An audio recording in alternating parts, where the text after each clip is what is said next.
नमस्कार मित्रांनो, क्रिश अपडेट या यूट्यूब चॅनलवर तुमचं स्वागत. तर मित्रांनो, यावर्षी जूनमध्ये जो पाऊस आहे मृग नक्षत्राचा तो जवळजवळ कोरडा गेलेला आहे. आता तिसऱ्या आठवड्यात जूनचा सुद्धा पाऊस नाही आहे आणि त्यामुळे मृग नक्षत्र जवळपास कोरडा गेलेला आहे. आणि आता आर्द्र नक्षत्रात किती पाऊस पडू शकतो याविषयी आपण सर्व माहिती आपण या व्हिडिओमध्ये पाहणार आहोत. तर माहिती पाहण्याच्या अगोदर शेतकरी मित्रांनो, तुम्ही जर पहिल्यांदा चॅनलवर आला असताल तर चॅनलला सबस्क्राईब करायला विसरू नका, जेणेकरून सर्व लेटेस्ट अपडेट नवीन माहिती तुम्हाला या चॅनलवर तुम्हाला मिळून जाईल.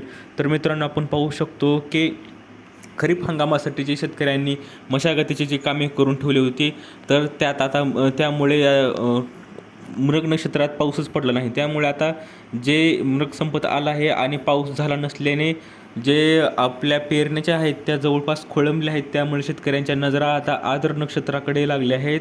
पाऊस लांबत असल्याने शेतकऱ्यांची चिंता वाढली आहे आणि मृग नक्षत्र निघून 2 आठवडे होत आले तरी उन्हाळा सरला नसल्याचे चित्र सध्या आहे. तर आपण पाहू शकतो की सध्या हवामान खात्याचं काय म्हणणं आहे की हवामान खात्याच्या अंदाजानुसार जे तालुक्यात जे आपण पावसाला अनुकूल स्थिती आता संपूर्ण महाराष्ट्रात होणार आहे. पण त्यामुळे किमान शेतकऱ्यांना पेरणी जर करायची असेल तर 100 मिमीची आवश्यकता आहे. 100 मिमी पाऊस पडायला पाहिजे तरच पेरणी करा असं सरकारनं स्पष्ट सांगितलं आहे. आणि पाहूया आपण काय होतं ते. तर त्यात आता सध्या काय झालं की पाऊस लांबल्यास मूग उडीद पेरणीला उशीर होण्याची शक्यता आहे. तर तालुक्यात जे आपण पाहू शकतो महाराष्ट्रात सोयाबीन, तूर, उडीद, मूग आणि ज्वारी ही प्रमुख पिके आहेत आणि तेच पिके घेतली जातात. आणि पेरणीचा हंगाम सुरू असतानाही शेतात ट्रॅक्टर आणि पेरणी यंत्रणे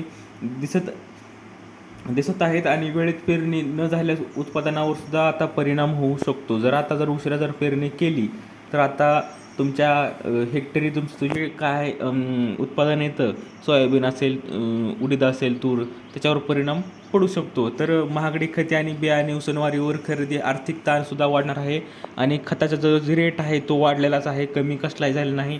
भूजलावर ताण आहे, सिंचनाची मर्यादा आहे. ह्या वर्षी पाऊस कमी असल्यामुळे पाणीच नाही आहे, म्हणून आता आवर्तनासाठी पण सरकारनं बंदी घातलेली आहे आणि त्यामुळे पाणी नाही. तर सगळे आता अपेक्षा ही आपल्या पावसावरच आहे. तर मागील वर्षी अवकाळीचा कहर होता, ह्या वर्षी यंदा पावसाळ्याचा दुष्काळ आहे.